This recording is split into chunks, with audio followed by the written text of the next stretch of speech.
We live in a world ruled by tyranny, where knowledge is suppressed and ignorance is glorified. A world where propaganda and misinformation travel the airways at the speed of lies. But in the midst of the violence and chaos, a great awakening is taking place. And as the media empires continue to collapse, a new network is forming. A network of truth, a network of courage, a network of awareness. Peace and greetings. You are now tuned into the Network of Awareness podcast radio station, where we examine current events, politics, health, finance, and topics of cultural relevance in America and throughout the world, while bringing you insightful interviews with guests that will both educate and inspire you. And now, your host of the Network of Awareness podcast radio station, Aura the Informationalist.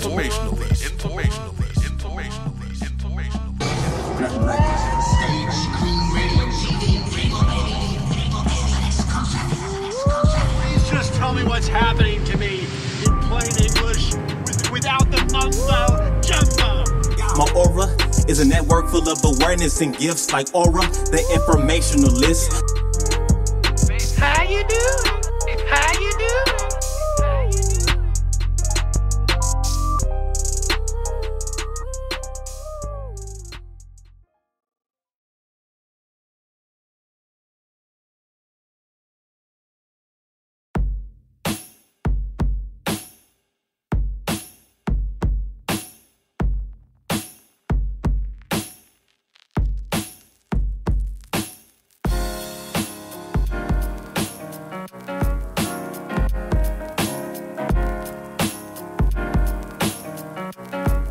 Peace and greetings, people. This is Aura the Informationalist, and you're now tuned in to the Network of Awareness. And we got a great show lined up for you today on this The Truth is Absolute series, and a little bit of the Legacy of Lies series mixed in. We're gonna bring in a guest that I'm very excited to have on. It's one of the first guests that I've had that really understands like what we do here, and she kind of lives it. She talks about it, teaches it, and we're gonna bring her on more than once on multiple occasions. So this is the very first time where we're gonna really promote her book on this show and talk about her book, My Journey to Grace. And that's what I'm gonna call the episode, My Journey to Grace. That's the name of the episode, brothers and sisters. So before we bring on Dr. Lynn Carey, just to let you brothers and sisters know a little bit about what she does and who she is. All right. So Dr. Lynn Carey, she graduated from Life University in 1997 with a doctorate in chiropractic medicine. And she also has a bachelor's in nutrition. And her journey began way before she had 2 spinal surgeries for scoliosis in high school. And afterwards, she was constantly sick, and chiropractic was the first step in her healing journey, and it truly changed her life.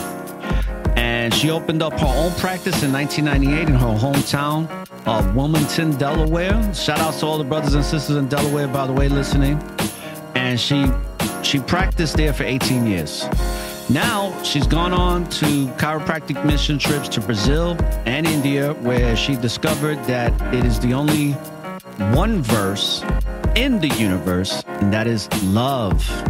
And during her years in private practice, she also realized that, you know, in order to be healthy, one needs to examine every area of their life. So true. And she loves to empower individuals to create their desired life of health, wealth, and perfect self-expression.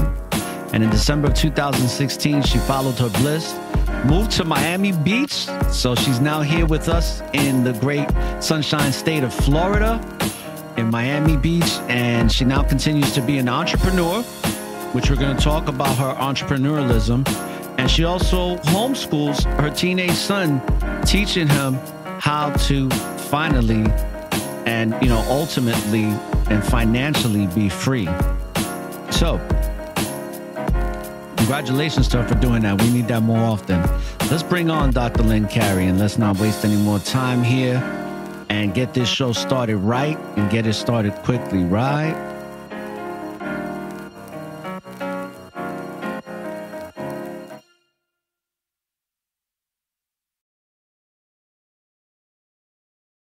Okay, so welcome to the show, Dr. Lynn Carey. And I'm going to give you a round of applause in advance just because based on the conversation that I had with you, I think it's only right that I give you that round of applause. So before you even say anything, let's give Dr. Lynn Carey a round of applause, please, because you're going to want to after this show.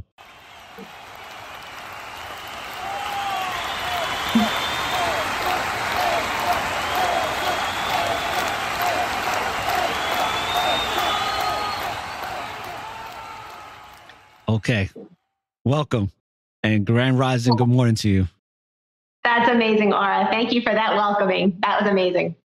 You're very welcome. I'm very much looking forward to this because you understand the worldly world of things and how it corrupts us spiritually, mentally, emotionally, and all of that. And you talk a lot about that in your book.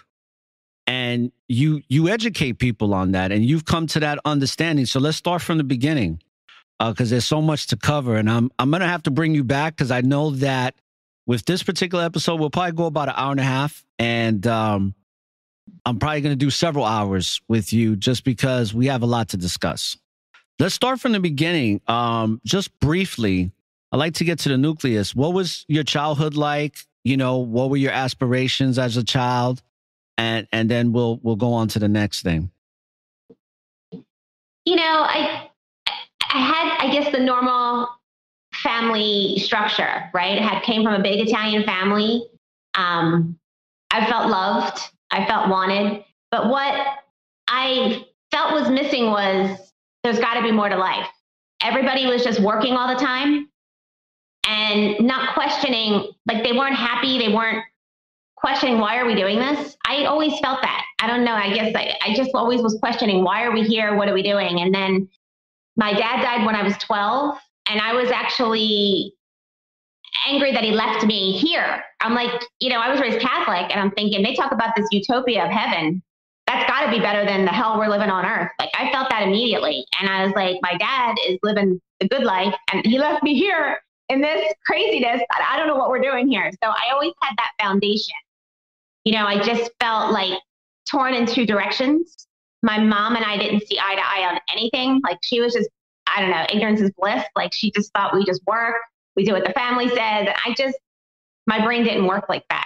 And I think that's what led to my scoliosis. You're pulled in two directions. So now, you know, what was it growing up in Delaware like? And how did you get in? You know I talked about it a little bit in your bio, but how was it growing up in Delaware, and what got you into, wanting to go to school for these particular types of things, and talk about your scoliosis in high school and what that was like? Because I remember I was diagnosed with mild scoliosis when I had just, I think I was in the 9th grade. And it was because I carried a lot of books, and I was always carrying a heavy book bag all the time. And that they said that that's what I had, but it never went any further than that. But you actually got diagnosed with it. So I want the listeners to know what that experience was like. If you could talk about everything that you experienced and what it felt like to have that, and then go through the surgeries and all that, because I know that's brutal, especially at that age that you were at as a teenager. So I actually diagnosed myself. Like, I knew something was wrong. I remember. Wow. Yeah, because I got checked. I got checked in grade school, and nobody said anything was wrong about my back. It was fine. And I just remember it was the summer before high school. I had a bump in my back. And I lost the waistline. Like, I could feel it. It's still there. I could feel it. And I was just like, I don't think that's normal. I didn't feel anything. Like there was no pain. But I just said, hey, Mom, what do you feel this? And she, freaked out naturally. And we went to the pediatrician and he diagnosed me with scoliosis and sent me to right there in Delaware, unfortunately, is that A.I. DuPont Hospital. It's like the world-class center for children. Everybody worships, and I have other opinions on that. But so I went there and I got diagnosed by an orthopedic, and he said, scoliosis, you have to wear a brace, which they wanted me to wear the brace 23 out of 24 hours a day until I was done growing, which could have been another 4 or 5 years. I was like 14 at the time. And the brace was as hard as a brick wall. And it went from my armpits to the top of my hips, and it wrapped around. It was horrible. And so I went for other opinions because I'm like, I can't be wearing this brace. It just was awful. And all the orthopedic surgeons said, oh, you're a good candidate for surgery. You hear a different one about a year through this. He was ready to cut me open. That's what they do. And I wanted to do it because he told me I wouldn't need the brace anymore. I didn't know what I was getting into. I was 15. But the sad part is when I was in the hospital, I mean, this is how depressed I was. And I don't say this as a dig on my family or anything. I really believe it's society. We were so dumbed down, and I came in knowing there had to be more. But I was in the hospital in this torture, but I was like, oh, this is a respite from my life. Like, I'd rather been in the hospital than deal with my life. And I thought, and I always remember that because I think a lot of people create a disease in their life because it's easier to deal with, it's more socially acceptable. It's easier to deal with the disease than to deal with stuff they're not facing in their life. That is true. That is very true. Because life is hard, especially when you have to involve other people. I think that's the hardest part, at least for me, in my opinion. I mean, because if I was to just deal with myself and solitude, where I find the most peace present day, I have to include other people at some point, because then, they say that too much of anything is not good for you. And I truly believe that, because as much as I say I love being by myself, and I really do, that's not something that I should do for the next 20 years. It's just be by myself. There's things like cabin fever and all these things that are very real.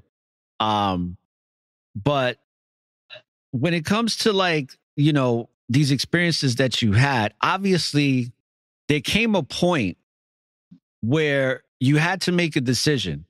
Either you were going to keep feeling like that, where you felt that turmoil, or you were going to do something about it. Can you let the listeners know when that turning point came, when you was like, enough with the nonsense? I'm going to do what it is that I'm meant to do, and I'm going to live the best life I could possibly live. That was a blessing. That was something that I feel like the Spirit found me, because I didn't consciously know that was going to change my life. I just was going through the main system still, had the surgery, and then, they took the rods out. I had the surgery, the rods put in, they took the rods out a year later, which they usually don't do that. They usually leave them in forever to fuse your spine.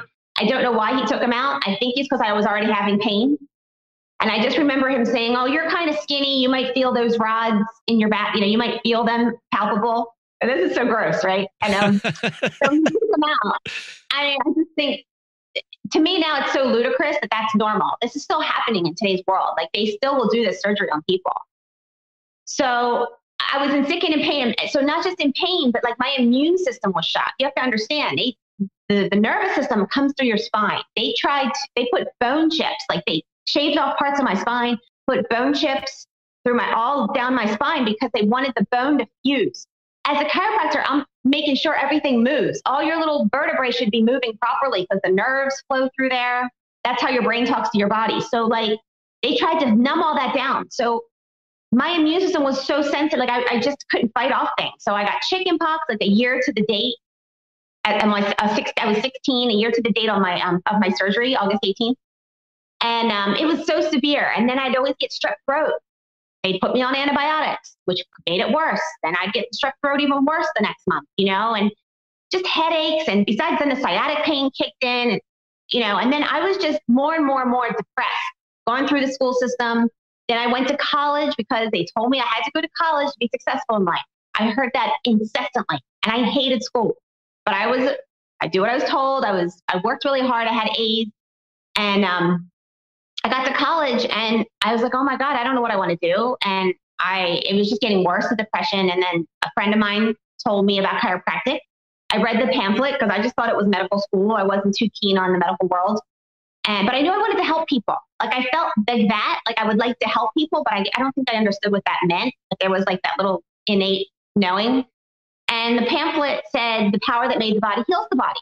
And I was like, man, I've been struggling for 5 years in pain and sickness, and not one doctor could answer why I kept getting sick.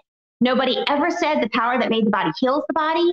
I'm like, they don't know, So I just went to chiropractic school. I didn't even get adjusted. I went on the philosophy, and my whole world opened up. Right. Let's talk about that, because what was some of the eye-opening things that you got to see that were quite disturbing when you first started your practice? So when I first started practice, what had me the most upset was that I felt like nobody wanted to hear what I had to say. I was like ignorance on fire. I didn't even understand business. I just opened up because I didn't want to work with I didn't find another chiropractor in the town that I felt like I aligned with their principles, At the time, I wanted to just be wellness, and I didn't want to I'm not a pain doctor. I'm not advertising for car accidents. I'm not doing insurance. I'm not doing all that stuff. To me, that's not chiropractic.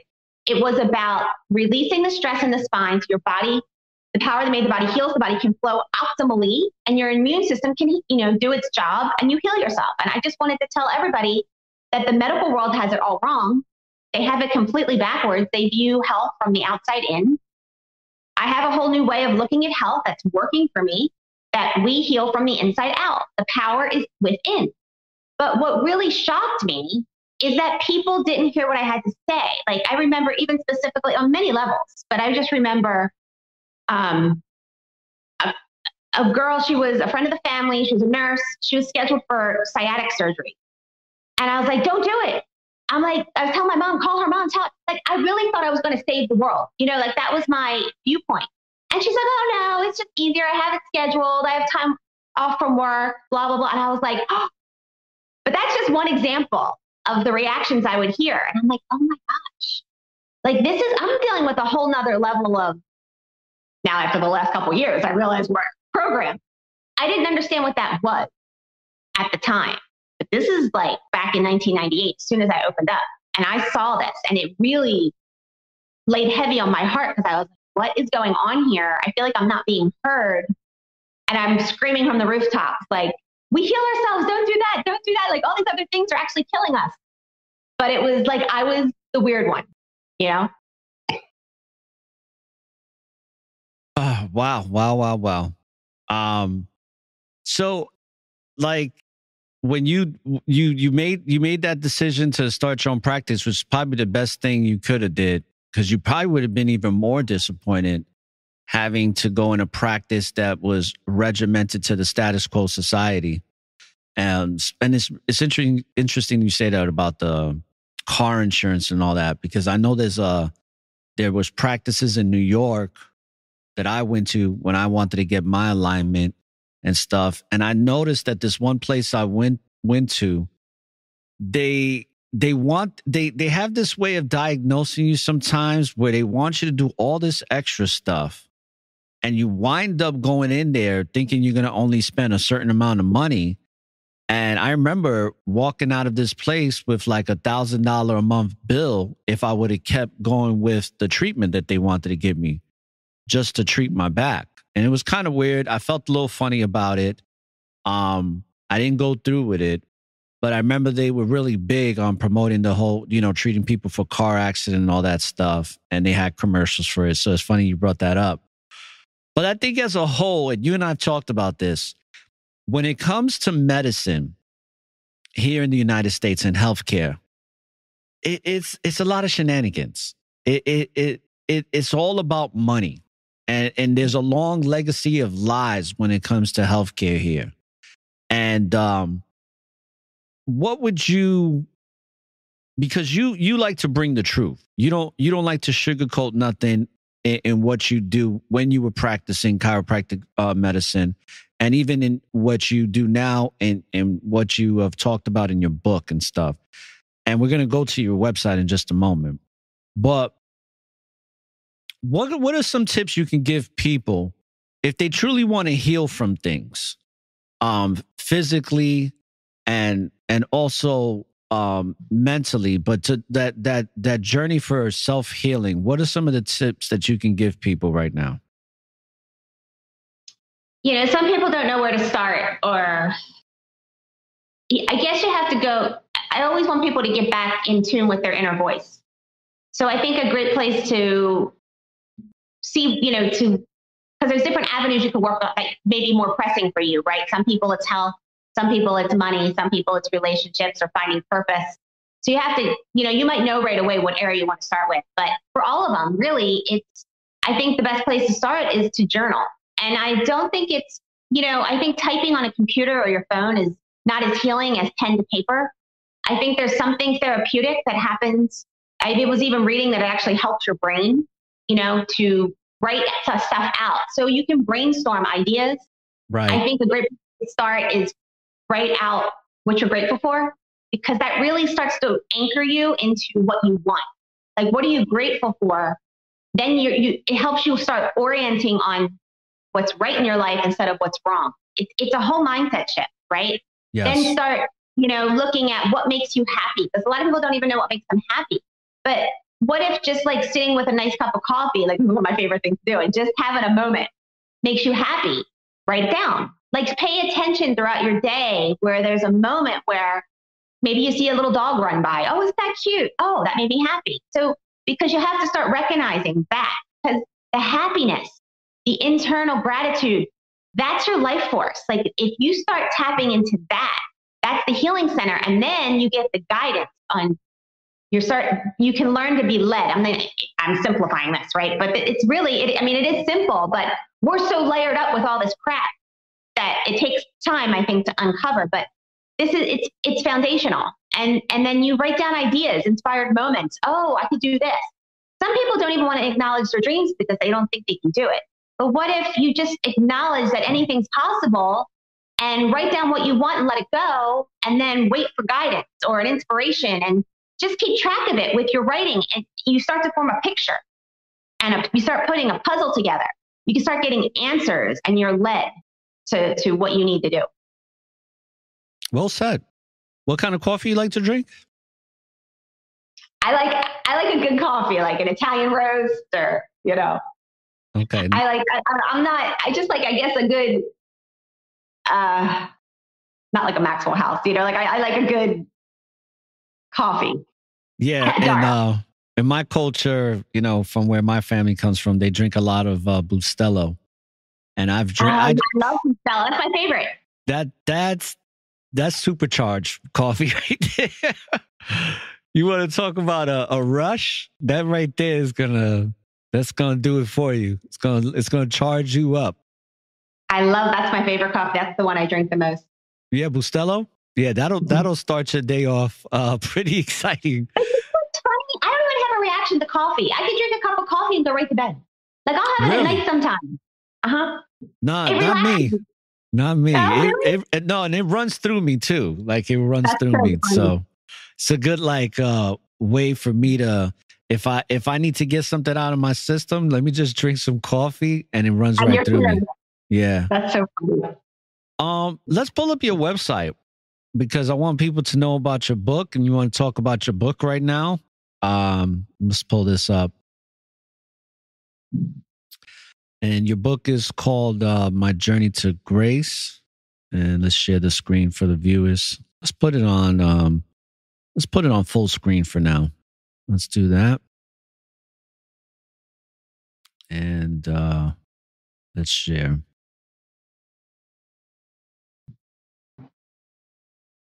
Just give me a second. My system's running a little slow here. Here we go. Perfect. All right.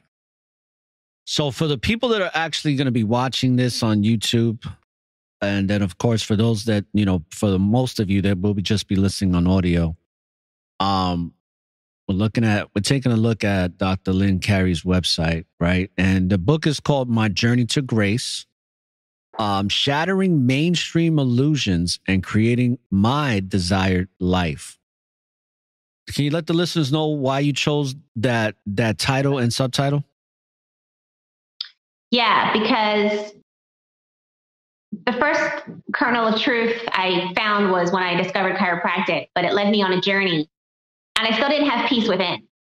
But I had an awakening in 2001 that I just, from all the energy work I was doing, I guess, and all the personal development work I was doing, I can't say it was one thing, but it was accumulation. And all of a sudden I just went into a gray state is what I call it. I call it the gray state because it surpasses all normal, what we consider normal reality. It's like falling in love, but there's no other person around. That's the best way I can describe it. Because, when you fall in love, it's such an addiction, right? It can be an addiction because you think it's from the other person. But if that happens to you and there's no other person, it's like the most amazing experience ever, because now the power, that energy is within you. The God source is within you. We are God.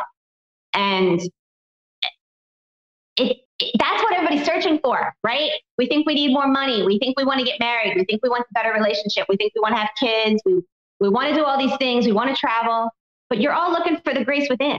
So when you finally find that bliss state within, changes everything, because you find the grace, and then you start creating your life, what you want. You build your dreams. I call it your desired life. From that place, it's magical, because now you leave. I'm not going to say you're not going to have challenges or struggles, but they're different. Because before I felt desperate, because I was searching. But when you understand who you are, then the challenge is just going to lead you to more of who you are. So it just keeps getting better and better. And we're here. The contrast is how we create. That's how we have, the black and the white, the good and the bad, or whatever we want to call it. We need the contrast and the positive and negative. That's how we actually create and manifest our reality. And we do it. So through those struggles, it helps you clarify and become a better focuser and a better creator in your life. Now, like I always say to my guests, I apologize that I don't get to read these books before I have my guest on, because if I did, I would have to read like 100 books in a very short period of time. Yeah, but I try to make it a point to get to read these books from time to time and get to actually read them all through. Because a lot of my guests, they don't have these books that take a long time to read. Some of them may take anywhere from 2 to 6 hours, depending. So I'll make sure I read your book so that when we ever do an episode, I'll do another one with you where I actually read it and I can actually real specific questions based on my experience. Okay. Just want to let you know that. But let's talk about you being a mom, because that is a blessing as well. It's probably one of the greatest gifts a woman could be given, and even a man too, being a father, being a mother. What is being a mom mean to you? And also, can you talk about how you've been able to raise your son naturally and what that actually means? Yeah. So I wasn't planning on having kids. I kind of had a whirlwind romance and a relationship, and I ended up pregnant. And I know that sounds crazy. Like I know how I got pregnant, but it was like, it was so meant to be, because, and I was struggling. I'm like, do I keep this baby? Do I have this? I was really in a depressed state. And I say that openly because I think I actually was aware of, I observe everything. And I tell you, I don't see many people happy, especially if they're moms. Like, they can't wait till their kids get to school. They want to get away from them, right? They're not happy. Like I see a disconnect. And I thought, what if I'm like that? I don't want to do that to my child, And then I was challenged with my mom because she thought she was smothering, like I couldn't be my own person. So I didn't want to do that to somebody. I know we're here as spirit. And I don't think this world is to me, I analyze, I'm like, do I want to bring a child into this world? A lot of challenges here. I never had the vision of, let me get married, have 2 kids and the picket white fence and all that. I never saw people happy like that. It was like they did that. And then they were questioning why they did it, but they were stuck. And in my family, there was, I grew up thinking divorce wasn't good because we were Italian Catholic. So it was like, to me, I saw like people married 50 years, but it looked more like a prison sentence. It didn't look like something I wanted, you know? So I think I was going through all these things, and I went to a healer. She read tarot cards and was also a counselor by trade and very spiritually connected. And I said, you know, my mind's screaming like that I shouldn't be having a baby, but my heart is telling me that I'm supposed to be doing that. And she said, oh, you two, your souls agreed to come together at this time. And that's how powerful it was. Like, it came through. And I didn't have to figure out, I have compassion for moms, because if they don't have my background, pregnancy and bringing a child into the world is a whole thing in itself of emotions that nobody can tell you, right? You just have to go through it. Like, you have this experience. Right. But to figure out how you're going to raise them, you're doing what the doctor tells you. Most of them make you go to the hospital. Most people don't have faith in their body to have a natural childbirth. It's a mindset. They're not told they can have it. I mean, how many times, oh, the baby's too big to come out? Like, really? You know, they just want to do their C-section because they get more money in and they can put it on doctor's time. So, you know, but I had all that figured out. Like, I wasn't afraid of that part because I already knew the body, the power that made the body heals the body. I was already full away from the medical world at this point. And I was clear enough and educated enough that I was going to have a home birth, and we weren't putting any poison, any kind of stuff into him. And I didn't need the medical world, you know, like he was getting adjusted since he was born, and I was breastfed him. But then I knew to stay out of his way. I think this is where people get confused. If they hadn't figured out, because I already had the grace state. So I knew we were God incarnate.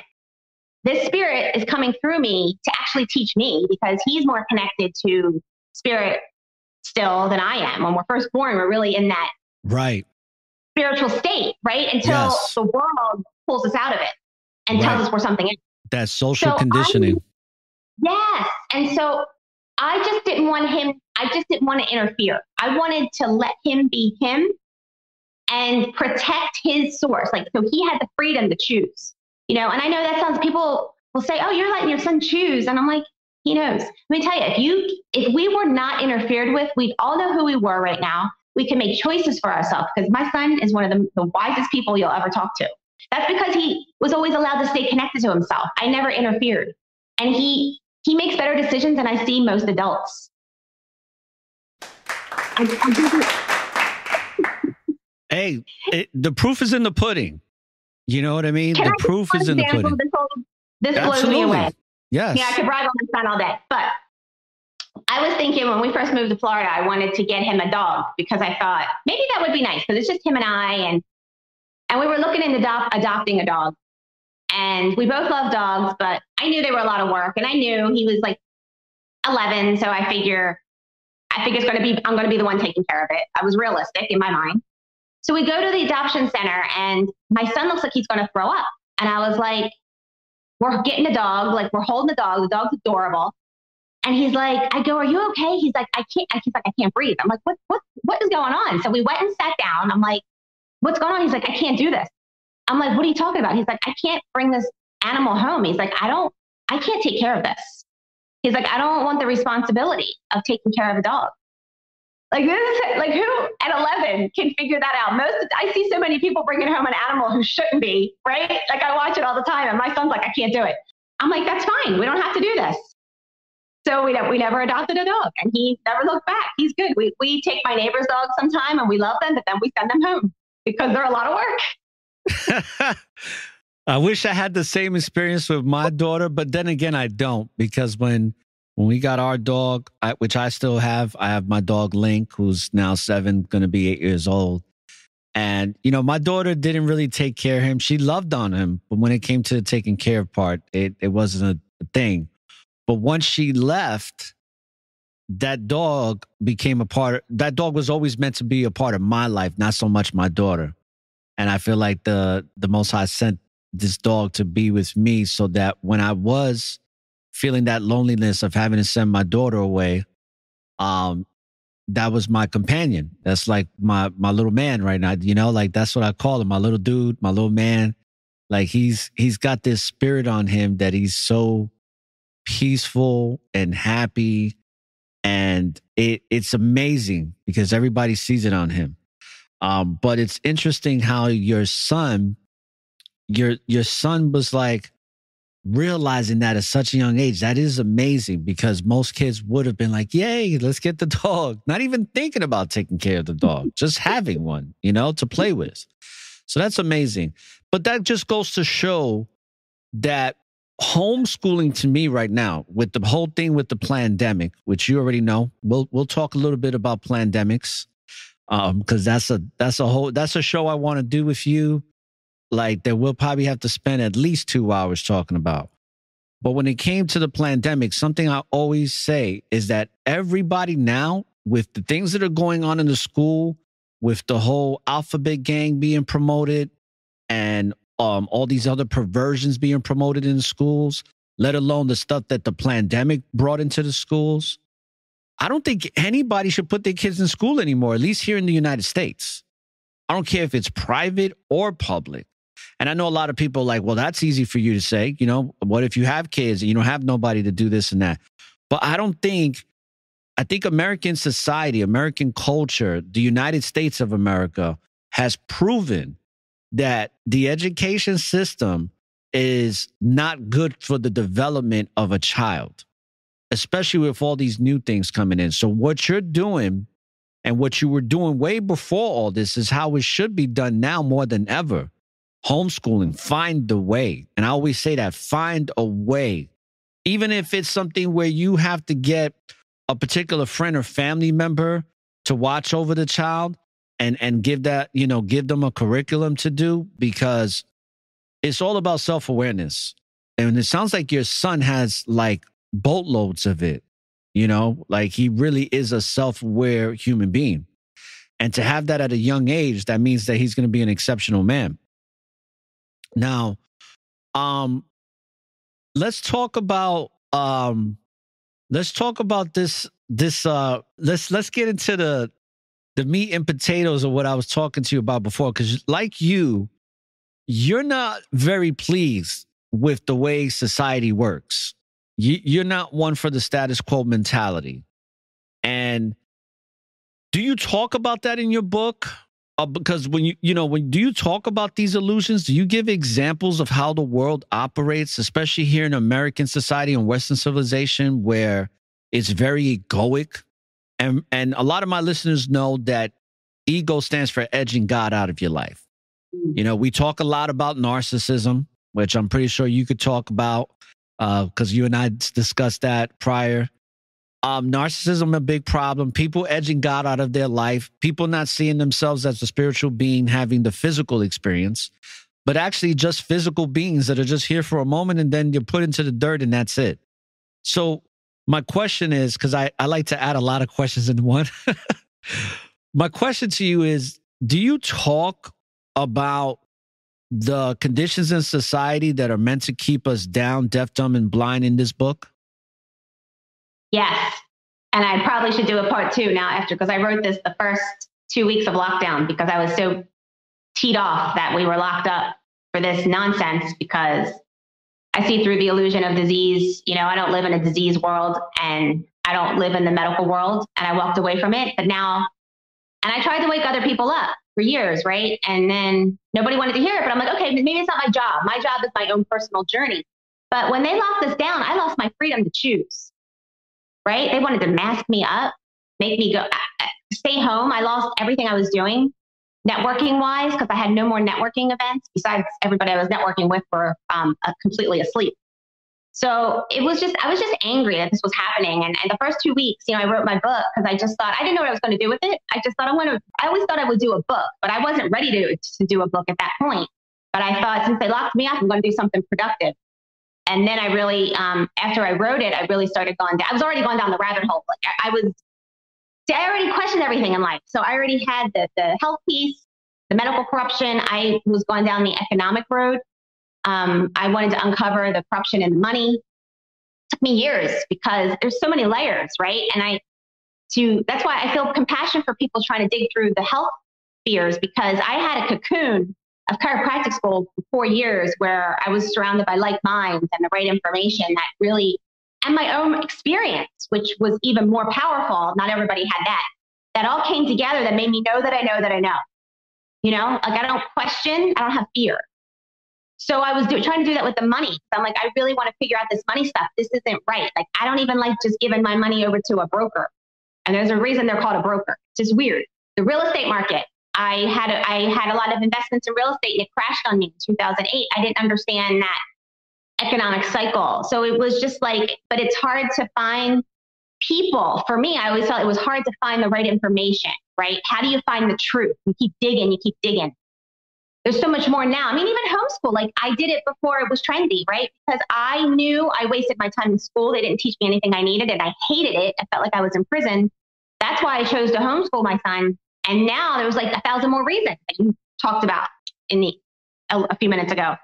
So I give people, for me, it is the book was my journey on how I went outside the mainstream system. That's why I call it Shattering Mainstream Illusion, because it's an illusion that we have to do things this way and create what you want. And I also just did a master class that kind of did like an hour and a half seconds of audio that really I get a little deeper on giving people a blueprint of resources that they can go to start researching this stuff for themselves. Like it's like a little, you know, society gives us a blueprint to follow, right? Like you go to school, go to college, get a job, get married. Well, it all leads us to, you know, sickness, poverty, and depression. Where my blueprint, I'm like, here, this is another path, because I felt like I wasted a lot of time just trying to find tracks to run on. So that's what I gathered all of my research, because I'm always looking outside the mainstream system, and that's what I was putting in my book and in my masterclass. Did you give up the practice during the pandemic? No, I gave up the practice in 2016. Oh, that's right. I'm sorry. It says that in the bio. I read that. Yeah. Okay, so you gave it up in 2016. So you did it way before the pandemic. So I'm assuming that by the time the pandemic came, you were kind of happy that you did, because if that practice would have still been going on, you would have been in a lot of trouble. I probably would have been arrested, because I know I wouldn't have closed and they wouldn't have masked me. There's no way in hell I would have did that. And, you know, I would have probably been one of those stories that had to have been fighting for my civil liberties in public. That's the mentality I had. So I thought, maybe I'm here locked up in an apartment in South Beach because, I don't know, maybe it's saving me aggravation. I don't know. That's the thing, though, because you went into the personal development and wellness field. And the good thing about that is what we're doing now is the internet, is that you can reach out to people remotely in that field of industry. And what I found interesting is that when I resigned from insurance, being an insurance agent / broker, like you said, the word broker in itself, right? It's all a lot of shenanigans. I know some of my insurance colleagues are like, whatever, but it's all a big scam. All of it. This whole entire country is a lie. It's built a foundation off of lies. And I think that more and more people, the pandemic really exposed that for what it is. So the fact that you were able to make that transition when the pandemic happened, even though you were still frustrated like a lot of us, I made that decision that once the pandemic hit, I was already thinking about making that decision. But the pandemic made it final. It was like God said, the Most High was like, if you don't do this, I'm done with you. Like, there's no hope for you, because I done give you so many chances to get it to where you can really give back the gifts that I gave you. Because it's definitely not through this selling insurance. Maybe some of my personality and the gifts that I've been given, but not completely. And I commend you for that, because there's not a lot of people pursuing their purpose. You did it way before you were put in a position to do so, because a lot of people were put in that predicament and finally answered the call, like myself. So let's talk about this journey that you've been on. What has it been like since you closed the practice down, right, for chiropractic medicine treatment, and started to become this coach / personal development leader in wellness? What has life been like since then? Has it been more fulfilling to live this type of lifestyle opposed to the one you lived prior? Definitely. Can I be honorable in an honorable way? Can I correct you? It's not chiropractic medicine. Oh yeah, go ahead. Please do. Please do. Please don't put medicine. Don't take my profession with the medicine. Okay, sorry about that. All right. Okay, I'll forgive you. But I'm like, it's just chiropractic. Don't call it chiropractic medicine. Not a treatment. It's just chiropractic. Right. So what is? Let's not put the corruption in there. Okay, yeah. Because even like when I said to you earlier, when I said grand rising, right? And then I said good morning, I think. And I only do that because a lot of people don't know what I mean by grand rising. And it's because when you say good morning, you're actually saying good death in the English language. So the English language is a spell in itself. Like a lot of things we say are actually not good to come out of our mouths because we're speaking it into existence spiritually. So that's why I say grand rising. So I completely understand. I didn't know that about grand rising. I like that. Yeah, like it's better to say grand rising than good morning because I'm basically like saying good death to you. Good death. Wow. But yeah, if you can answer that question, what's life been like since you made the transition from being, working, not a 9-to-5, but being a business owner to being an entrepreneur? Yep. So when I opened my practice, I realized no one taught me business and money. So I just had to go on a journey. See, when I get a question, I got to go research. And I realized a lot of people don't have the answers. I just was reading all these books. And can I say, can I call out people like that Susie Orman made me so mad. I used to read her book. She's like a financial planner. And, they're still telling people to save for retirement and invest for the long term. I'm like, I already knew that was limited. This isn't working. People aren't barely making their bills. Like, then I read Rich Dad, Poor Dad by Robert Kiyosaki, and he blew my mind. I was like, this is it. Like, the light bulb went on, like when I found chiropractic, that the power that made the body heals the body. Rich Dad, Poor Dad said, we have to create asset wealth, residual income, have a tax shelter, create things that pay you whether you work or not, multiple streams of income. And I was like, now we're talking. Why hasn't anybody taught me this? I have to already discover it when I'm in a hole, opening up my practice, floundering because I had no concept of money. Most people still don't. When I talk about those terms, most people don't know what I'm talking about. And that's just crazy to me. So I went on that path. And what happened was I saw a lot of things were coming together. So life is always a continuous journey. We're always learning, growing, and evolving, which that's good. What I just want to alleviate, I don't think we need to be learning and growing and all this stuff in a suffering way anymore. I think we can do it from a joy, happiness, and blissed out state now and be creators. I think we came to create heaven on earth. We don't have to live in this hell on earth that we've created. And that's what the rat race and the mainstream blueprint does for you. So what I was seeing was the people Yeah, I'm going to be giving you a round of applause throughout the show because we are supposed to. We're created in the image of the Most High, so we are supposed to create heaven on earth because the heaven is already in us. That's what Christ said. Right. The kingdom of heaven is already within you. Yes, we're supposed to express that and, not live as these suffering, martyred people. So all these things, I saw that people were not getting well. They were coming to me stressed out, and I realized I could adjust them all day, but until they changed their mindset, found purpose in life, found their passion, had happy relationships, were financially free, had time freedom, could actually, have time off to heal, time off to choose something that's outside of what insurance dictates. I saw all these things. Was what Robert Kiyosaki talked about the rat race, but I saw how it was affecting people in their health and who was coming into my office. And like, they were making choices because they didn't have freedom. They didn't feel like they had freedom to choose because they didn't have the money. They didn't have the time. They were just stuck in the rat race. And then I felt limited because I wanted freedom too. I could only adjust so many people. I loved what I did, but I really didn't want to be stuck in my four walls of a practice. Like, I didn't consciously pick that before I was only 23 years old, right, fresh out of college. I didn't really have much life experience, and I chose that. But then I felt guilty for feeling that I didn't want it. So I struggled with that for a while, and I realized I wanted to really help people more with their lifestyle, personal development, getting financially free, healthy habits, all this stuff I could do that really would give people their power back. I mean, adjustments are amazing. I love them, but I can't be with you all the time to adjust you. Like I always felt like I can't have someone with me to adjust me. I have to learn to adjust myself. And that's when I entered the great state. I realized we adjust ourselves. You see? Yeah, that makes a lot of sense. I love adjustments, by the way. It's been a while since I got one. Oh, they feel great. They're amazing. And that's part of the learning journey, right? And that's getting in tune with your body. Everything's good. But I felt like the bigger picture. But I felt guilty wanting to follow that because I felt like I'm a chiropractor and I'm going to let people down in my office. I'm going to let my mom down and what she thinks I should be doing. You know, it's all these expectations.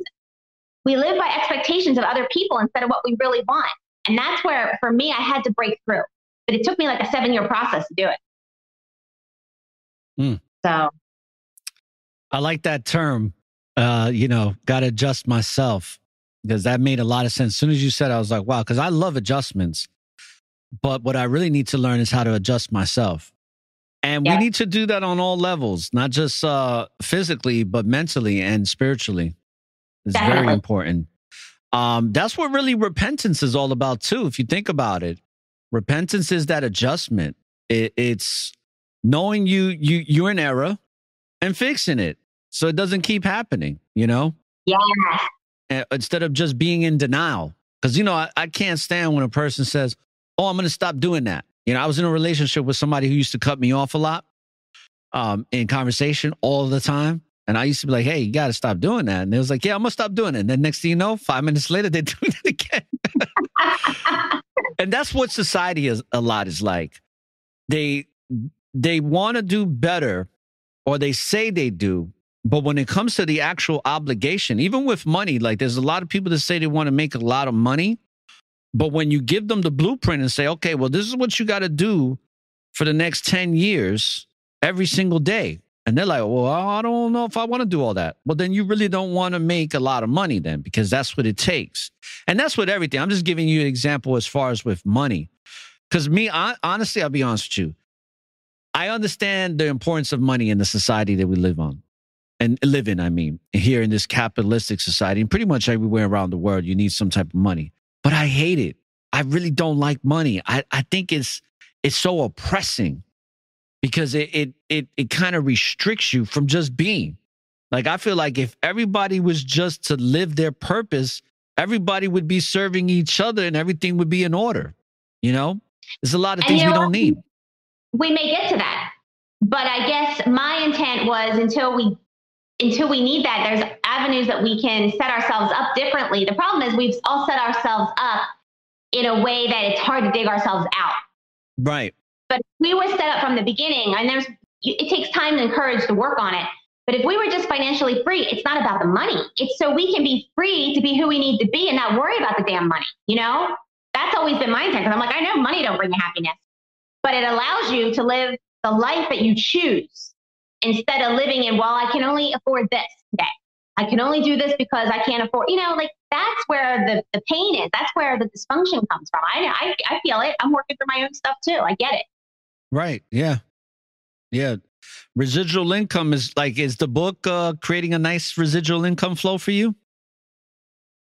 Well, and I'm kind of rebuilding myself, rebranding, learning to build online, because everything I was doing. So my first 3 years here in Miami Beach was better than I could have imagined. Like, I kept being called to go to Miami. And I didn't, see following your gut when it tells you where to go. And right. I experienced all in-person networking, and I was building my online business, but I was building in-person relationships to do it, right? Even my social media, I was meeting people in person, connecting online.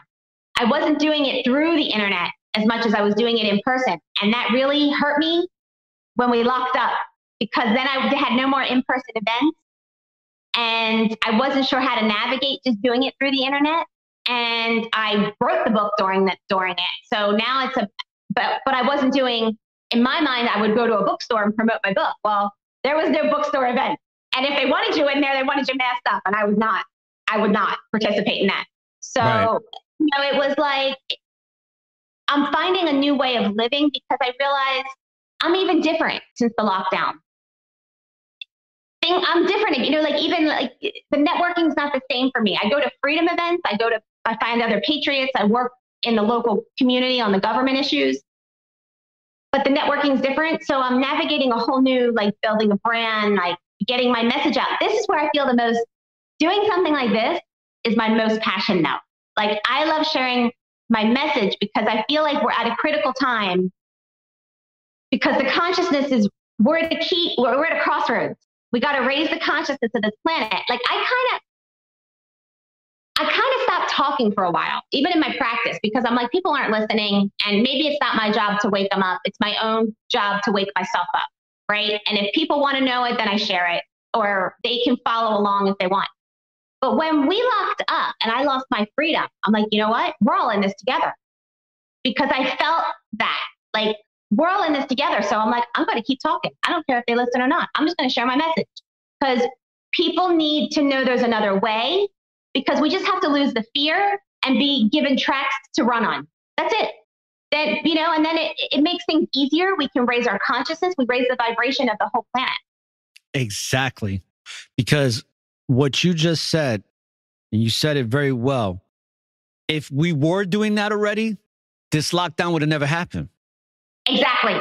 It would have never been given the opportunity to happen. And I think the biggest problem is we put our trust in men and women that are always failing us. Like government, people are starting to become more aware that the governments are useless. There is no great or positive purpose that any government anywhere around the world serves. None whatsoever. If you look throughout history, governments have done nothing but corrupt people and society, and has destroyed the earth based on the decision making. Right? We're seeing all these derailments, polluting the air, and you know, I just saw this thing with the World Health Organization saying that there's, by the year 2030 to 2050 or 7, that there's going to be places around the world that are uninhabitable. According to who and why? You know, so it's like, oh, because you guys are starting to pollute the water now so that you can fraction us off into these little communities of, what are they called? The smart cities, so that they can really control us. And what I like about what the pandemic did too is that it made people like me not look crazy. And you had to start giving me my respect. Because even with my own family, it's like, yeah, well, you know, I was the crazy one, you know, coming up with all these crazy ideas of how the world is and what this is going on and all this that I've been talking about for over 2 decades. But now it's like, when the pandemic came, it's like, oh, maybe you was onto something. I'm like, you think? Wasn't I was onto something. I was speaking truth. So a lot of conspiracy theories. That's why I have a whole series, which this plays into it too. This is like 3 series in one. I have a series called Conspiracy is Not a Theory, because it really isn't. There are people conspiring to keep us at a very low level of perception and of understanding about what this experience that we're supposed to be having and what it should be like, opposed to what they're telling us it's like. And the way they give it to us is very shallow. It's empty. There's no substance to it. You know, when I look at people in society into these, the things like these certain holidays that come every year, the celebrations behind it, all the money that's invested, to where even like sports and how people venerate men in sports and are so like confrontational. It's like my team. And it's like, do you own the team? Like, it's not your team. You know what I mean? You just root for them, but that's not your team. And then we could go on and on about the players that get paid millions of dollars to hit a ball or throw a ball into a basket. It makes no sense. You know, it doesn't, but yet it does, because, you know, when you start waking up to the reality of things, you're like, everything I've been told is a lie. They don't want me to think. They don't want me to have critical thoughts. And even with you, and I hate saying it, but I was like, hey, if we have a discussion about certain things, this is how we referred to certain things because of the censorship. And that's a big problem right now, is the virtual governments, like your Facebooks, like your YouTube and all of that, which this will be going to, you know. But I wish it was more like we could just speak our minds. But then if we do that, people start waking up even faster. So they, you know, and I don't want to go off in a different tangent about this stuff because I want to specifically talk about what it is that you do. But you and I will have this discussion further about all of the shenanigans here in this world, especially in this country, because you and I grew up in this country and still here. But what has it been like moving from the Northeast? Is Delaware considered the Northeast? Yep. Okay. It is. So it's a whole different culture. You know that, right? Yeah. And you're Italian. So Italians have a certain like culture too, where it's like they tell you how it is. Most Italians, at least the Italians that I grew up around in New York, in the Bronx, it's like, you know, it's like what you see in the movies, you know, like the wise guys. It's like, you know, I'm gonna tell you how it is. If you don't like it, you know, I'll break your legs or whatever if you got a problem. Right? That whole mob mentality. But it growing up in the Northeast is a little bit different culture, or should I say a lot? It's a big difference from living in the Northeast to the Southeast, which is considered the South. What's your experience been like? Have you liked living in Miami Beach? Because I know, and I'm not talking about the weather, because I love the weather out here in Florida. I think it's the best. You tell me to go back to New York to deal with snow and scraping ice off my windshield? Nah, I'm good. But I know. what has it been like culturally for you? What's that experience been from Northeast to Southeast? I felt like, I guess it's twofold. I mean, a couple of things happened because we had the 2020 situation that changed everything. But as soon as I got here, I just felt like I could be myself.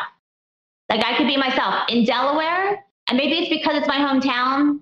It's kind of small town, small mind. Everybody does the same thing all the time. If you do anything different, you stick out.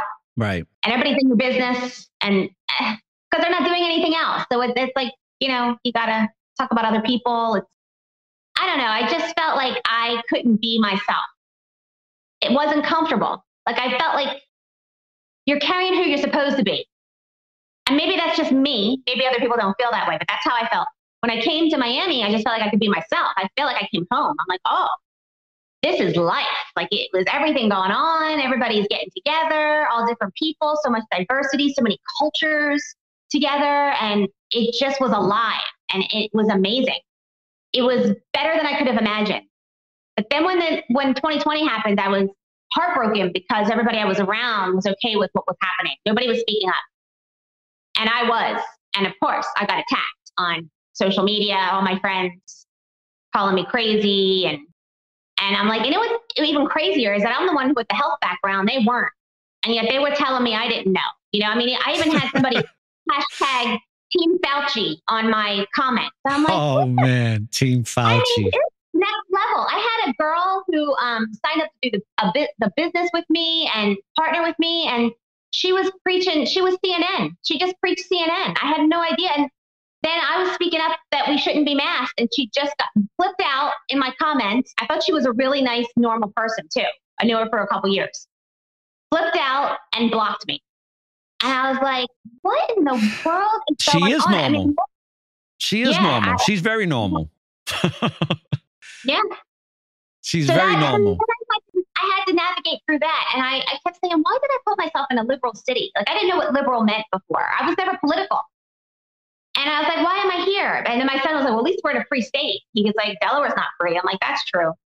But I got to experience, like I finally found, after a year and a half, I found my patriot people, my freedom fighters. And I got involved with different groups here. And I tell you, last fall, when we had those elections, I'm not saying it's perfect. We have a lot more work to do. But we've made a lot of progress because we got elections. We got Florida out of the ERIC system. We were working on that, which is the electronic tracking of our votes and our information. We got out of that. We got more conservative people elected because this was completely blue and it went red. And I know there's a lot of corruption in the red because I'm not a political person. I'm not a party person. I'm a constitutionalist. I'm more libertarian, really, is where I lie. But we've done a lot. And to be a part of that, just showed me the power of people. So if everybody was doing this in their county, if we went county by county, cleaning up the local government, the election integrity, the school board, and the local government, like the commissioners and things, and the mayor, you know what they were doing? If we were all on them, we'd clean up everything. It would change everything. Yeah, it would. And then if we were on them, we would actually find a whole new way of governing ourselves. We would do away with them, and they know that. Yes. They know that. And remember, they're just puppets too. They're serving a higher order of things that come from a very, very, very dark place. Because there is a force that is very wicked. It's a very satanic force. A lot of these people are wicked. They're into some of the most vile things you can possibly imagine. But that normalcy that you were talking about, a lot of these people are normal. That's what we figured out with this whole new normal and normal. It's like, I always say, there's nothing ever been normal here, okay? Because when it comes to spiritual warfare, nothing is normal. It's the good or it's the righteous versus the bad and the wicked. And a lot of times the bad and the wicked look like they're doing very well, because it's statistically a fact that if you're a narcissist, if you have a lot of narcissistic personality traits, you will always make more money than the perfect that is more empathic. Guaranteed. Why? Why is that? Because the person who actually has compassion and cares and can put themselves in somebody else's shoes is going to understand and look at that person as a spiritual being. They're not going to look at them like, what can I do to get the most out of them? How can I rape their pockets? I'll step on my mother's back to get the next buck. Those types of people thrive in this type of American corporate system that we have. And if people were to wake up, it wouldn't exist anymore, because then we're like, we got to put ourselves in each other's shoes, because we're all having, like you said earlier, we're all having this same experience. We're all in this together. And listen, where's my thing here? Let's give a round of applause for Governor Rhonda Dawn DeSantis. Yeah. Because I always tell people, I got the best governor in the country. Nobody could beat him as far as what he's been able to do during this period since 2020. And I feel very blessed to have left New York in 2016 and be in Florida, which I didn't really plan on it. But I made the plans to make the move, and I haven't looked back ever since. I haven't even been back to New York.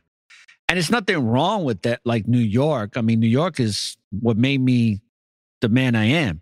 Or should I say the Most High made me the man I am. But a lot of growing up in New York City really helped me out a lot in understanding the world for what it really is.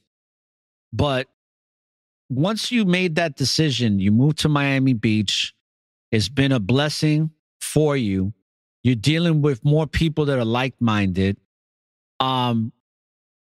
What is it that you want people to take away from My Journey to Grace when they read it? What do you want them to feel like when they...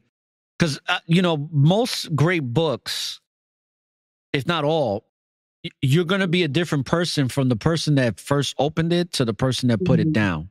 So what would that experience be like for somebody that gets My Journey to Grace? Like what's going to be like when they put it down? Well, I shared my story, not to be all about me, but I like to read other people's stories, because when I hear someone else had a breakthrough, I know I can do it for myself. Like it gives me an example. That's how I learn the best, more than research, statistics, and all that. I like to hear somebody's story, how they overcame things, because I can apply it. So that was my intention. I want people to know that the grace state is within you. You can find it, that purpose, that peace, that blissful love, that's in you. That's what you're looking for, and you can find it. And these are tools to maybe start seeing outside of the mainstream track, that you can do something different than what society is telling you. There's other avenues. So I put those resources in there, and I gave examples of how to do it with money, with health, with homeschooling, a little bit about the government. I only started touching on that because I was into, I learned a lot from Ron Paul. Are you familiar with him? Yeah. Senator Ron Paul, right? He was the father. Rand Paul's in there now, but the father he was a senator also. He's a medical doctor.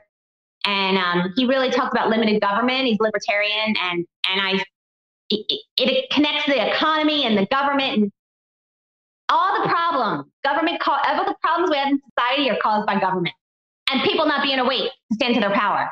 But the government does this. They keep causing the problem, and then they act behind the scenes. They're causing the problem so they can come in and step in to fix it, right? So I just wanted to give people. For me, it's very normal to step outside the mainstream, but I thought maybe more people need to hear how to do it, how I raised my son, how I healed myself, how I found my grace, because that gives you the tools. It might not work for you, but maybe there's something else that I mentioned that will, right? Or it plants the seed that you can do it too. That's everything. Right. It opens your mind that there's another way. And by the way, people that are listening to this, all this information's in the description box. So make sure that you go to the website for Dr. Lynn Carey because she has email listing that you can sign up to and get more information, especially all the people that like personal development information. I bring a lot of people on this show, and she's definitely somebody that you should, see what she has to offer. And I'm pretty sure you like it because I when I first started talking to you, I was like, matter of fact, when I first saw your profile, and I was like, I don't know, I just had this feeling like I was like, this is going to be a great guest for me, I think I wrote you something like that. Yeah. I forgot what I wrote, but I mentioned something about that. You said you're the rare unicorn I'm looking for. Yes, the unicorn. There we go. Wow. I'm like, that's cool because it's funny because when I find someone else awake now after what we went through the last couple of years, when I find another awake person, you already feel like family. It's like, oh, thank God. It's like this relief. You're awake too. You understand what we're in right now. When I can't relate to the people who aren't awake or not open to being awake at this point. It's like we're in two different worlds. Right. And that's the thing is like all my guests have been wonderful for the most part. I got beautiful people that come on the show and stuff like that. But not everybody wants to go against the grain, because the moment you start talking about certain things like politics or the what they call the red pill conspiracy theory conversations, and that's the whole thing is that the powers that shouldn't be, they've gotten so good at conditioning people to look at people that are self-aware and understand all the nonsense, to look down on them and to start putting them in these categories. Because even though I'm a much more patient man now in my mid-40s, I don't get really upset no more about when somebody says, oh, you're a conspiracy theorist, or your podcast is like that. It's like that red pill movement and all that. I used to get upset when I hear that, but now I wear it like a badge. I'm like, yeah, like at least they realize that I'm woke, but not the woke like these kids that, color their hair purple saying that they woke. I'm talking about really woke up that I understand that I'm a spiritual being having a physical experience. And I'm not going to allow man to dictate what that experience should look like, feel like, or be like. And once you become like that, you become an enemy to the state. You and I are enemies. I'm sorry to break it down to you. I don't know if you realize it, but we're enemies. Yeah, and if it comes to the point, I truly believe there's going to be a civil war here in America. It's only a matter of time. Especially like, what is it going to look like? And I want to kind of get your perspective on this. And of course, this is all speculative, hypothetical, because we don't know. But I have certain feelings about what can possibly happen. And I want to hear what you have to say. What do you think is going to happen when we have another lockdown? I don't think it'll happen. If it was, what do you think will happen? How do you think people will react? I think people will say no this time. I think it's going to be a lot of conflict. I think it's going to be a lot of conflict. I think a lot of people are going to say no. If they try to enforce it, that's where the civil war is going to break out. Like we're going to have conflict in that way, physical battle out. People are going to come out and, but I don't think they're going to get away with it the second time. Right. Because I think they caught everybody by surprise. People didn't know what was happening. Yes. I mean, I see through disease. The disease labels don't scare me. I'm like, they create these all the time. I don't follow that. So people had to get a minute to get their bearings. Like, is this really a scare? Oh, this is I knew right away this was a New World Order. We're in trouble. Right. So I think it took a month or so for people to be like, wait a minute, this isn't right. So they try to do it again. I don't think it'll happen. Yeah. See, that's the thing with the whole derailment thing. There's a theory going out there that it's all based on the agenda for 2030, Agenda 21, where by polluting the atmosphere on steroids like they're doing now with these derailments and stuff, it's going to create for climate control lockdown. So now, like you mentioned it, they took us off guard with this whole pandemic thing. They can catch us off guard. And when I mean us, I'm talking about the whole entire world, because you'd be surprised. There's a lot of people that are woke, that are awake to the reality, but we're in smaller numbers compared to the world, compared to the 8 billion plus people that are here. We're 1/3 of that population. So 2/3 is always going to be more. But this whole thing with climate control, if they push that on people, that's something new. It's unsafe to occupy these environments, so we got to keep you away from that. So stay inside your home. It's the Hunger Games, because what they're trying to produce here is the Hunger Games. I keep telling people, they're like, nah, this is crazy. I'm like, why you think they have the movie? That movie's not imaginary. Okay, no, it's not imaginary. They tell you what they're going to do before they do it. Exactly. And they want to do it by 2030. So we don't have a lot of time left. And that's why I was like, when I started seeing these derailments and I started putting all the pieces of the puzzle together, I was like, wait a second. 1 derailment, 2 derailments. And I'm like, oh, Norfolk, whatever, Southern. I'm like, how can you have that many trains derailed in a matter of a month? That doesn't even make sense, but yet it does. One thing we talk about here is there's no such thing as coincidence, only the illusion of it. I got that from the movie V. You ever seen the movie V? I haven't, no. Oh, you missing out. You missing out. Like, you need to go watch that with your son. The movie V for Vendetta. Woo. Vendetta, yeah, I heard of it. I know what you're talking about. Oh, please do. Make sure you make it a point to watch it, because you consider yourself to be, you said somewhat of a libertarian and patriot. That movie's all about patriotism. That's why all those people wear that mask now. It's like a big thing, with the emojis and all of that.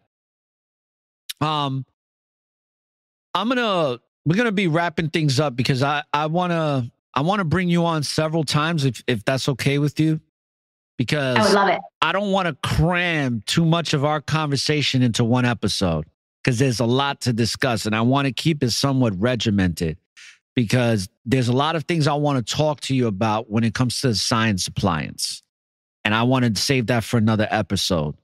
Okay. But is there anything else besides what we've covered that you want to say to the listeners right now in regards to this episode, which is my journey to grace? Some lasting words, and you could take as long as you want. It doesn't have to be an elevator pitch or anything. Just some last things you want to mention and say to all of the listeners before we end this episode. I want to leave with giving hope, because 2020, the first 6 weeks, I was really terrified, and I don't go in that space often, especially since I found my grace. But it really, really threw me for a loop. And I think I was more freaked out that nobody saw what was happening. So I saw because I was kind of wondered, how did that happen to the poor Jewish people in World War II, right? Like, how did that happen? And then I was living it. I was like, this is exactly how it happens. Holy crap. And I went down every rabbit hole possible. I already had a lot of the pieces, every so-called conspiracy that wasn't a conspiracy. I was understanding everything. And And I was really fighting. I was in a fighting mode. I was fighting the people. I was trying to get in my elevator without a mask in my apartment building, and people would attack me for not wearing the mask. And I'd get mad and I'd get angry and I couldn't control myself. And, I wanted to freaking kill these people. And I was like a lunatic. Even my son is like, what happened to you? Like, I would see people, like I would fight to go into a restaurant. And she said, you have to cover your mouth. I'm like, well, I guess I'm not coming in. And my son would be disappointed. Like, I was always in a fight, and I'm like, what in the world? This is crazy. And the first those first 2 years, and then 2022, I was just trying to put my feet on the ground, but I was still in that, not my zone, the 2023 came in, and I feel like I'm back to grace now, because I feel like I have tools in my pocket to fight this evil. We just have to, we don't want to focus on the evil. We want to focus on the world we can create. So I'm involved in my local government in a positive way, election integrity, doing my part. That's all I can do is my part. I'm sharing my message, because the biggest piece we can do is to raise our own frequency, our own vibration. Remember who you are, find the grace state within, because maybe there's only a third of us, but if we're all at a higher frequency, we outnumber in vibration the other 2/3, because the evil can't match the high, the Facts. good. Facts. It's in Power versus Force by David Hawkins. He measured the frequencies. That's why a small amount of enlightened people can change the whole planet, because the vibration's it's so high and so inclusive and so powerful that all this evil you shine the light on it, it dissipates. So by us raising our own, so I'm more passionate than ever to get back to doing your inner work. And that's where I'm at. Like, I'm feeling my grace state again. I found my place in the local government. I understand what I have to do, and I'm staying in the peace zone. I don't want to just keep posting like all the negative. I think we need to make people aware, shine the light. If we see something that's wrong, yes. But let's not stay in that negativity. Let's paint the picture of what we want our world to look like. A lot of people got to figure out what they want inside. Like, I see a lot of people fighting in the local government, but I don't know if they have peace within. I don't know if they've got a handle on their health or their money, or they're working on their own issues. Do you know what I'm saying? That's just as important. They're like caught up in a fight. The evil wants you caught up in a fight. That's how they win. Divide and conquer. Right. But when you get into that grace state, they can't touch you.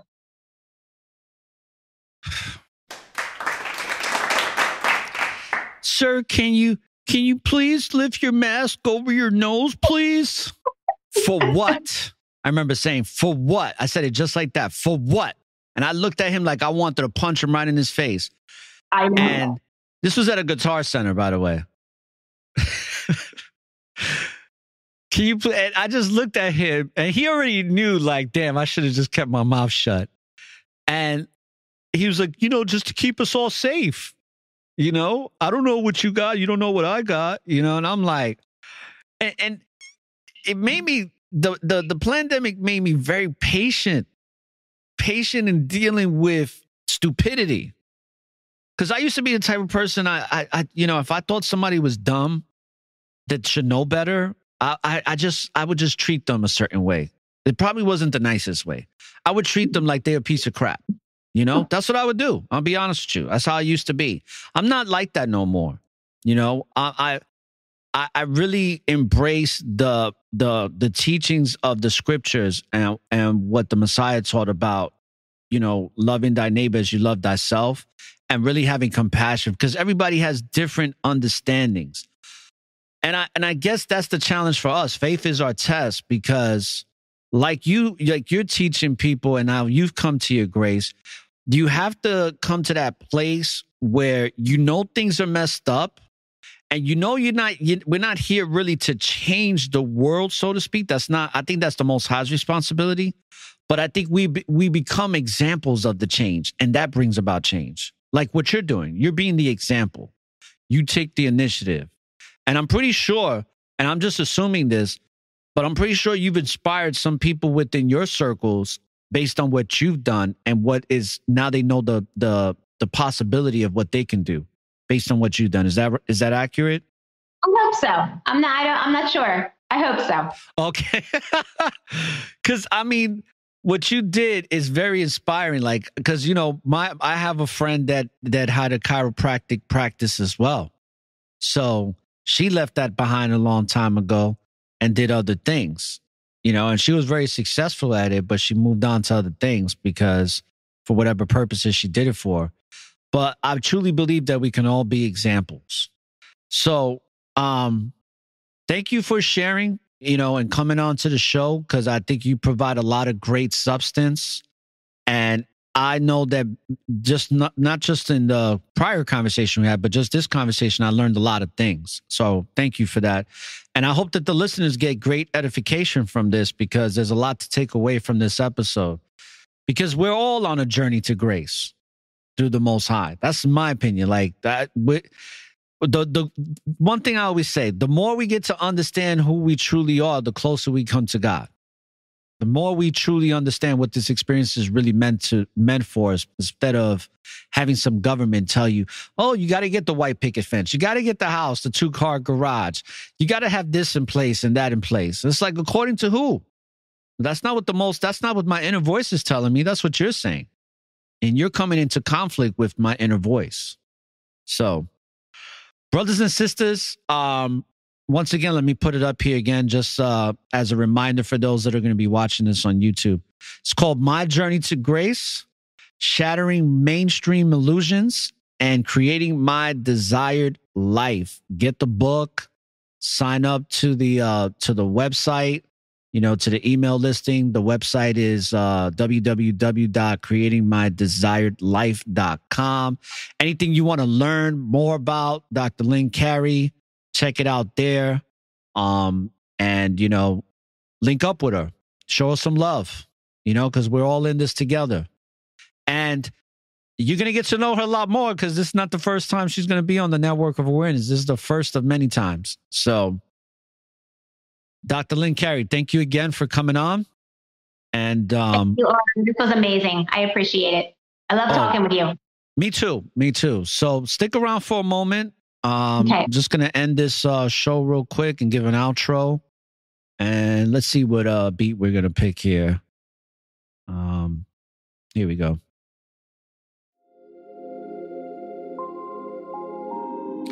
All right, so people from around the world, brothers and sisters in this truth that is everlasting. Like I always say, season 5 is all about great understandings. And when we bring these guests onto the show, like Dr. Lynn Carey, it's all about great understandings. And with those great understandings, we can have great understanding about our experience in this thing called life. And faith is our test. So have a lot of faith. And brothers and sisters, when you live in the present, is always an opportunity for a new beginning. And don't look for the light at the end of the tunnel, because the light is and always will be within you. So light up the tunnel and find your way through the darkness. This is Orr the Informationalist from the Network of Awareness, saying peace, love, and light, and all praises to the Most High. Shalom.